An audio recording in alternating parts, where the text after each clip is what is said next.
हमें रीने और कार्सियोन के उसकी आंटी के घर पहुंचने से कुछ घंटों पहले का सीन दिखाया जाता है। जब रीने की मदर इन लॉ वो पहले ही उसकी आंटी के घर पहुंच गई थी। वो कहती है, ओ माई, आप कितनी अच्छी बातें करती है ना, आप तो रीने के लिए बहुत ज्यादा अच्छी आंट साबित हुई होंगी।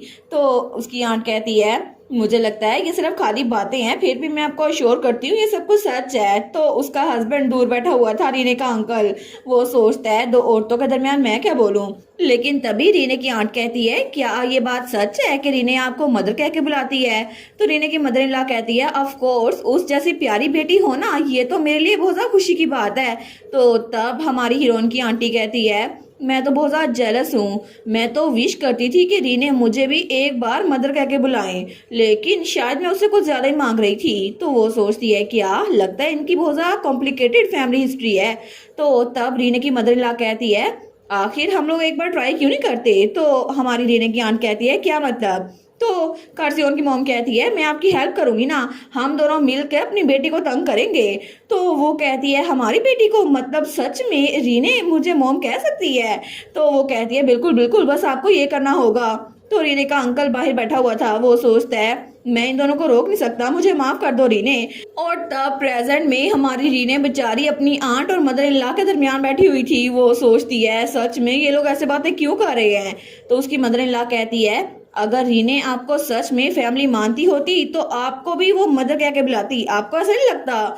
तो हमारी हीरोइन की आंट कहती है, जी जी बिल्कुल टचेस, आप ठीक कह रही हैं। तो रीने की मदर इन लॉ वो तो अपने विलनेस इन लॉ वाले रोल में घुस चुकी थी और उसकी आंट भी अपने रोल में घुस चुकी थी। तो उसकी मदर इन लॉ कहती है, मैं तो परफेक्ट मदर बनूंगी रीने की आपके बजाय, तो आप फिक्र ना करें। वो कहती है, जी जी मुझे लगा ही था, मेरा कोई राइट नहीं है कि मैं रीने की मोम बन सकूं। तो तब उसकी मदर इन लॉ हंसते हुए कहती है, अब ये सब कुछ हो गया है तो फिर मैं रीने से कहती हूँ वो आंट भी मुझे बुलाया करे, आपको नहीं। हमारी रीने सोचती है, आखिर ये ऐसी बातें क्यों कर रही हैं, ये कार्सियोन की मदर हैं तो फिर मैं भी इनको मदर कह के बुलाती हूँ ना, लेकिन जरूर यहाँ पे कुछ चल रहा है। तो उसकी आंटी कहती है, सच में आप मुझे आंट के तौर पे भी रिप्लेस कर देंगी। तो रीना सोचती है, क्या ये कोई ट्रैप है, लेकिन आंटी कभी ऐसा कुछ करती तो नहीं, कोई प्रैंक वगैरह। मुझे तो इस सिचुएशन की समझ नहीं आ रही, मैं क्या करूँ। उसको तो चक्कर आ रहे थे। तो बेचारी रीने वो तो सोफे पे ही पीछे ढह जाती है। तो तभी उसकी मदर इन लॉ और आंटी उसकी तरफ देखती हैं। तो तब उसकी आंटी कहती है, हमने कुछ ज्यादा तो नहीं कर दिया। तो रीने की मदर इन लॉ कहती है, डियर इन लॉ आपको स्ट्रोंग रहना होगा, हम आपके लिए मदर का टाइटल लेके रहेंगे। हमारी तो सोचती है, मदर का टाइटल। वो कहती है, एक मिनट, क्या आप लोग सिर्फ एक्टिंग कर रहे थे। तो उसकी आंटी और मदर इन लॉ कहते हैं, क्या मतलब डियर, हम तो बिल्कुल सीरियस थे। तो रीना कहती है, ये तो कुछ ज्यादा ही हो गया है, आप दोनों मेरी मॉम की तरह हैं, तो आखिर आप लोग लड़ क्यों रहे हैं। और नेस्टली, अगर आपको मुझसे ये कहलवाना था तो मुझे बस कह देते। तो उसकी आंट और मदर इन लॉ उसकी तरफ देखते हैं। वो कहते हैं, ये। तो रीना कहती है, क्या मैंने कुछ ज्यादा बोल दिया। लेकिन उसकी आंटी कहती है, सच में रीने, क्या तुम मुझे मदर कह के बुला सकती हो। और वो तो रोने वाली हो गई थी। रीने कहती है, आंटी क्या आप रो रही हैं। लेकिन तब उसकी आंटी कहती है, माय गुडनेस, सच में डचेस के सामने मुझे ऐसी साइड नहीं दिखानी चाहिए थी, फिर भी मैं बस तुम्हारे लिए फिक्रमंद थी। तुमने पहले मना कर दिया था कि तुम हमारी फैमिली रजिस्ट्री में ऐड नहीं होगी, और इसीलिए मुझे लगा था अगर मैं तुमसे कहूँ कि मुझे मदर कह के बुलाओ तो शायद तुम्हें बुरा लग जाएगा। तो रीने कहती है, आंटी ऐसी बात नहीं है, असल में मैं भी एक बार में बहुत ज्यादा फिक्रमंद थी। पहले जब मेरे पेरेंट्स बीमार पड़े थे ना, तो मैंने उस इलनेस को खुद ही क्योर करने की कोशिश की। मुझे आपसे कांटेक्ट कर लेना चाहिए था, लेकिन अगर मैंने कर लिया होता तो क्या मैं अपनी मदर से फाइनल गुड बाय वो बोल सकती, क्योंकि उस वक्त मैं बहुत ज्यादा छोटी थी और मुझे बहुत ज्यादा गम था। लेकिन आपने मुझे बड़े अच्छे से संभाला। तो उसकी आंटी उसको गले लगाते हुए कहती है, रीने प्लीज ऐसा मत सोचो, तुमने कुछ भी गलत नहीं किया। तो हमारन कहती है, थैंक यू ये कहने के लिए। तो तब उसकी मदर इन लॉ कहती है, सच में तुम्हारी आंटी तो तुमसे बड़ा प्यार करती है। तो उसकी आंटी कहती है, थैंक यू। और उसके बाद वो सारे के सारे हंसने लग गए थे। लेकिन थोड़ी देर बाद हमारी हीरोइन की आंटी उसके लिए एक बॉक्स लेकर आई थी। वो कहती है, रीने मुझे तुम्हें कुछ देना था। हमारी हीरोइन कहती है, ये क्या चीज है। तो वो कहती है, ये तुम्हारे पेरेंट्स की इनहेरिटेंस है। हमारी हीरोइन कहती है, नहीं ऐसा तो कुछ भी नहीं था, मुझे लगता है कि हमारे पास जितने भी पैसे थे ना, वो सारे के सारे उनकी इलनेस को ट्रीट करने में खत्म हो गए थे। तो उसकी आंटी कहती है, मैंने तुम्हें पहले कभी नहीं बताया, लेकिन फ्यूनरल के बाद अकंदस आया था। तो रीने वो थोड़ा फ्लिंच होती है। वो सोचती है, क्या वो यहाँ पर क्या करने आया। तो उसकी आंटी कहती है, उसने मुझे ये बॉक्स दिया और इसके अलावा एक लेटर दिया और उसके बाद वो गायब हो गया। वो लेटर तुम्हारी मदर की हैंडराइटिंग में था। वहां उसने लिखा था, मुझे माफ कर दो कि मैंने तुम्हें अपनी इलनेस के बारे में नहीं बताया, क्योंकि ये इलनेस क्योर हो नहीं सकती और मेरे हस्बैंड की कंडीशन वो भी बहुत ज्यादा बुरी है, इसी वजह से मैं खुद से कुछ नहीं कर सकती। लेकिन मैं ये लेटर लिख रही हूँ इससे पहले कि कुछ देर हो जाए। मैंने हमारे बचे हुए एसेट्स को गोल्ड में तब्दील कर दिया है। मुझे लगता है कि किसी बच्चे को पालने के लिए काफी होंगे। प्लीज मेरी रीने का ध्यान रखना और उसको बता देना कि हम उससे बहुत ज्यादा प्यार करते थे। तो तब उसकी आंटी उसको बॉक्स देते हुए कहती है, मैंने इनमें से एक भी सिक्का खर्च नहीं किया और अब तुम्हारी शादी हो चुकी है ना, तुम अपनी लाइफ शुरू कर चुकी हो, तो मैं इसको तुम्हें वापस दे रही हूँ। तो रीने कहती है, आंटी। तो तब वो बॉक्स बंद करते हुए कहती है, ये चाइल्ड सपोर्ट मनी है जो मॉम ने आपको भेजी थी, ये मेरे पैसे नहीं है। तो उसकी आंटी कहती है, रीने लेकिन हमारून कहती है, आपने मुझे बड़ा किया, आपने मुझे यहाँ रहने की इजाजत दी और मुझे इतना सारा प्यार दिया, तो ये पैसे तो उनके सामने कुछ भी नहीं है। तो उसकी आंटी कहती है, फिर भी तुम्हारी मॉम ने तुम्हारे लिए दिए थे। तो हमारी हीरोइन कहती है, मदर। तो उसकी आंटी कहती है, क्या मदर? क्या तुमने मुझे मदर बोला? हमारी हीरोइन कहती है, बिल्कुल, आप बिल्कुल मेरी मॉम की तरह हैं और ये मेरे लिए एक अलाउंस थी, है ना? तो क्या आप चाहती हैं कि आप ये पैसे मुझे वापस देकर अपनी बेटी का दिल तोड़ दें? तो उसकी आंटी बेचारी वो सोचती है, इसने मुझे बोला मदर। तो पीछे से हमारी रीने की मदर इन लॉ कहती है, डियर आप ठीक तो है ना? तो रीने कहती है, कार्सियोन जल्दी आओ ना, अगले हनीमून डेस्टिनेशन के लिए निकले, इससे पहले कि आंटी होश में आ जाए। तो तभी वहां पर उसका अंकल भी था। वो कहता है, क्या हुआ बेटा? कार्सियोन तो दूसरे कमरे में है, लेकिन कार्सियोन ये वाइन लेकर आया था, क्या तुम लोग ट्राई करना चाहोगे? तो रीने कहती है, नहीं, ये आपके लिए गिफ्ट है फादर। तो उसका अंकल कहता है, फादर? हमारी रीने ने मुझे फादर बोला। तो उसकी मदर इन लॉ कहती है, ये तो बड़ा इफेक्टिव था। तो तब वो कहती है, सब लोग, मुझे पता है कि तुम लोग जल्दी में हो, लेकिन एटलीस्ट गुड बाय तो बोल दो, डियर जल्दी करो, बच्चे जा रहे हैं। और उसके बाद कार्सियोन और रीने फिर से जा रहे थे, उसके अंकल पीछे बेहोश थे। तो रीने कहती है, मैं अगली बार आके लूका से भी मिलूंगी। तो उसकी आंटी कहती है, ठीक है ठीक है, और वैसे भी जब से वो अकेडमी में गया है ना, उससे मिलना मुश्किल हो गया है। मैं तो बस खुश हूँ कि तुम जब भी विजिट करती हो ना, बड़ा अच्छा लगता है। हमारी रीने कहती है, मुझे भी। तो उसकी मदर इन लॉ कहती है, इसके बाद तुम लोग कहाँ जाने वाले हो? रीने कहती है, हम लोग तो ईस्ट में वाटर सिटी में जाने वाले हैं। मैंने सुना था कि वहाँ पे फायरवर्क्स बहुत ज्यादा लार्ज होते हैं और नाइट सी बहुत ज्यादा ब्यूटीफुल है। मैं और कार्सियोन वहीं पर जाएंगे, तो हम लोग प्लानिंग करें कि वहाँ जाके शॉपिंग भी करें। तो कार्सियोन कहता है, लेकिन शॉपिंग लिस्ट तो बहुत ही ज्यादा बड़ी है, वो तो मेड्स ने लिख के दी है रीने को, और रीने ने तो सब कुछ खरीदने का प्लान कर लिया है। तो कार्सियोन की मॉम कहती है, फिर तो अच्छी बात है ना, सारा सामान कार्सियोन ही उठाएगा, फिर तो और मजा आएगा। लेकिन तब रीने जाते हुए कहती है, हम लोग दोबारा जरूर आएंगे, ठीक है। और उसके बाद वो आगे बढ़ रही थी, लेकिन पीछे से वो दोनों कहती हैं, आराम से जाना हमारी प्यारी बेटी। तो रीने जब पीछे देखती है तो तब उसे अपनी आंटी और मदर इन लॉ के साथ अपनी मॉम की परछाई नजर आती है। वो सोचती है, मदर। तो तब कार्सियोन ने पोर्टल ओपन कर लिया था, लेकिन वो जाते जाते भी स्माइल करती है। वो सोचती है, मैंने कितने लंबे अरसे से अपने लिए ये लफ्ज नहीं सुने ना, मेरी बेटी, बिल्कुल सच में मुझे बहुत ज्यादा खुशी हो रही है। और वो कहती है, ठीक है, अब मैं चलती हूँ मदर। और उसके बाद हमारी रीने हमें बताती है, हमारी न्यूलीवैड लाइफ वो तो पलक झपकते ही गुजरती चली गई। हम लोग अपने हनीमून पे भी चले गए और एक हफ्ता भी गुजर गया, हम लोग वहां से वापस भी आ गए और एक महीना भी गुजर गया, और इस तरह पूरा सीजन भी बदल गया और पूरा साल भी। लेकिन तब डायरेक्ट हमें 2 साल बाद का सीन दिखा जाता है। तो रीने वहां पर अपनी दोस्त से मिलने आई हुई थी। वो कहती है, माय गुडनेस, क्या टाइम हो भी गया है? तो उसकी दोस्त कहती है, मुझे पता है ना, टाइम कितने जल्दी गुजर जाता है। तो रीने कहती है, मुझे तो बहुत ज्यादा खुशी हो रही है जब मैंने सुना कि मेरा नेफ्यू और नीस आने वाले हैं। तो तब रीने, वो तो जेन से मिलने के लिए आई थी, वो कहती है, मैं तो बहुत ज्यादा एक्साइटेड हूँ, पता नहीं वो किसकी तरह दिखेगा। तो जेन कहती है, अच्छा होगा ना अगर वो मेरी तरह दिखे, है ना, क्योंकि हांस वो इतना बुरा भी नहीं दिखता, लेकिन फिर भी अगर उसकी पर्सनैलिटी हांस पे चली गई ना तो डिजास्टर होगा। रीना कहती है, ओ जेन सच में। लेकिन तब वो कहती है, मुझे लगता है कि हांस की पर्सनैलिटी वो इतनी बुरी नहीं है, लेकिन फिर भी वो तो मेरे पीछे पागल ही हो गया था, मैं नहीं चाहती कि हमारा बेटा भी ऐसा हो। तो रीने थोड़ा सा उदास हो गई थी। तो जेन कहती है, रीने तुम्हें क्या हुआ? क्या तुम अभी तक कार्सियोन को कन्विंस नहीं कर पाई?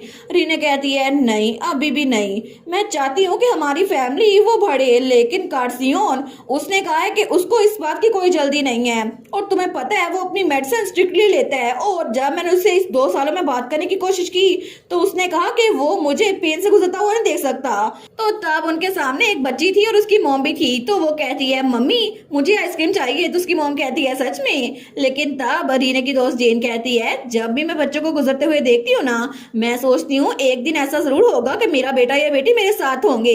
लेकिन ऑनेस्टली मुझे लगता है कि कार्सियोन कुछ ज्यादा ही रिएक्ट कर रहा है। मैं सच में सोचती रहती हूँ कि कार्सियोन सच में अपने बेटे या बेटी से प्यार कर पाएगा या फिर नहीं। तो रीने कहती है, एग्जैक्टली वो इतना भी बुरा नहीं है। लेकिन तब वो फिर से उदास हो गई थी।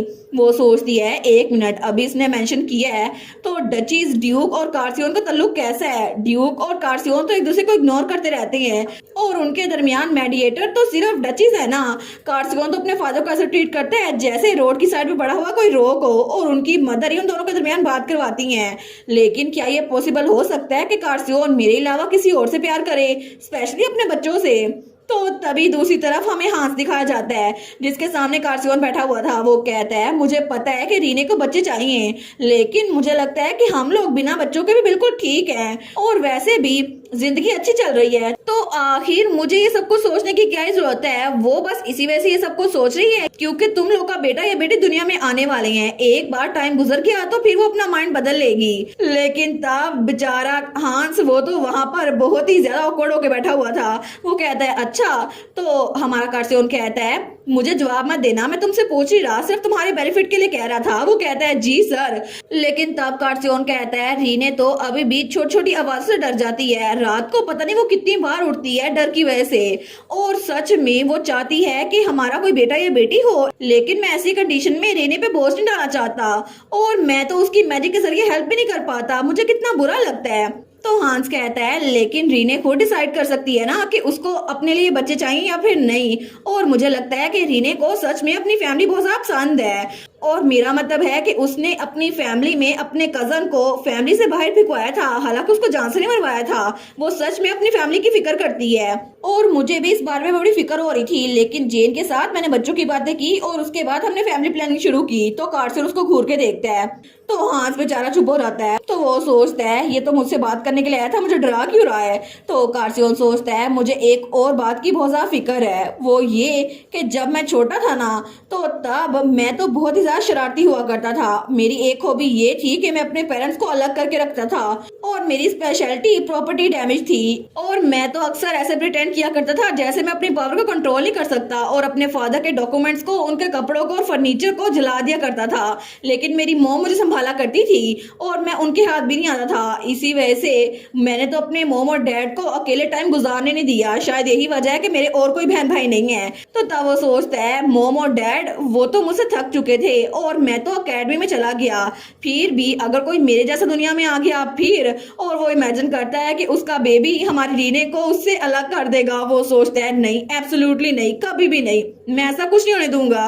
और तब रात के वक्त वहां पे वो सोया हुआ था। तो रीने कहती है, कार्सियोन। तो तब वो उसे बात करने की कोशिश करती है। वो कहती है, कार्सियोन मुझे पता है तुम जाग रहे हो, तुम्हें पता है आज तो मैं बहुत कुछ सोच रही थी, मुझे लगता है हमें कुछ डिस्कस करना चाहिए। लेकिन तभी उसके कान में कुछ बोलने लगती है। तो कार्सियोन वो तो ऐसे प्रिटेंड करता है जैसे उसने कुछ सुना ही ना हो और वो दिल में सोचता है, रीने जब भी जेन से मिलके आती है ना मुझे ऐसे ही प्रेशर करती है। लेकिन तब उठते हुए कहता है, रीने मैंने तुम्हें कितनी बार बताया है ना, नहीं, मैं नहीं चाहता कि मेरी वजह से तुम तकलीफ में हो और मैं तुम्हारे लिए कोई भी रिस्क लेना नहीं चाहता।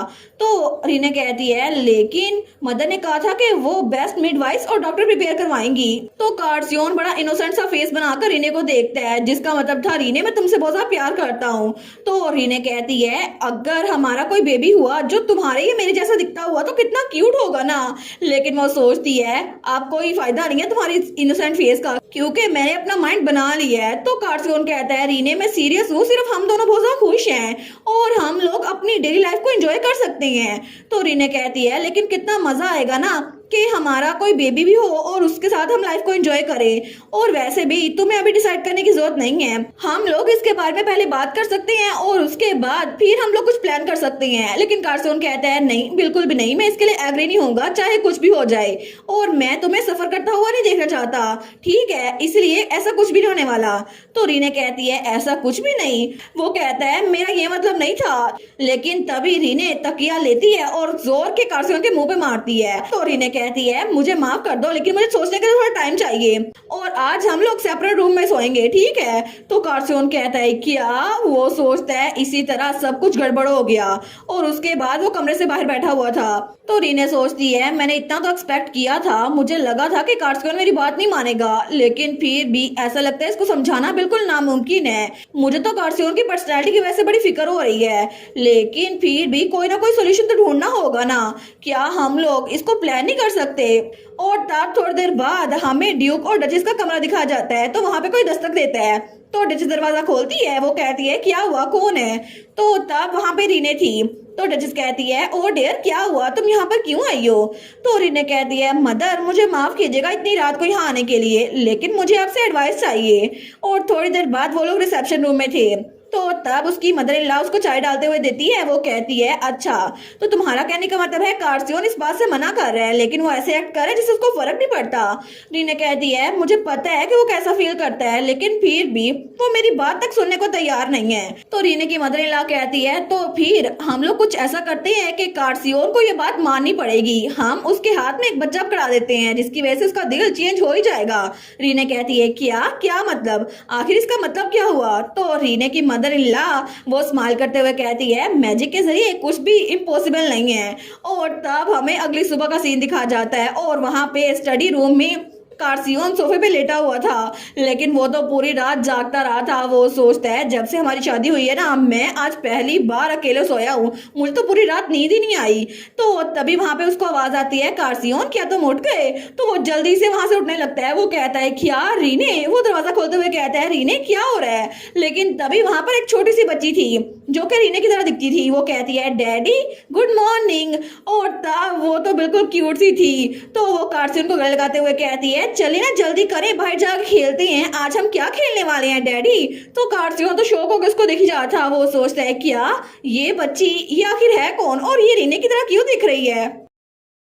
और इसी के साथ ये वाला पार्ट यहीं पर ख़त्म। तो आप लोग बताइएगा आप लोग को ये पार्ट कैसा लगा, और वीडियो को लाइक और चैनल को सब्सक्राइब लाजमी कीजिएगा। बाकी वीडियोस का लिंक भी स्क्रीन पर नज़र आ रहा होगा, तो काइंडली उनको भी चेकआउट कर ले। और thank you so much for watching my videos. Stay safe, bye bye.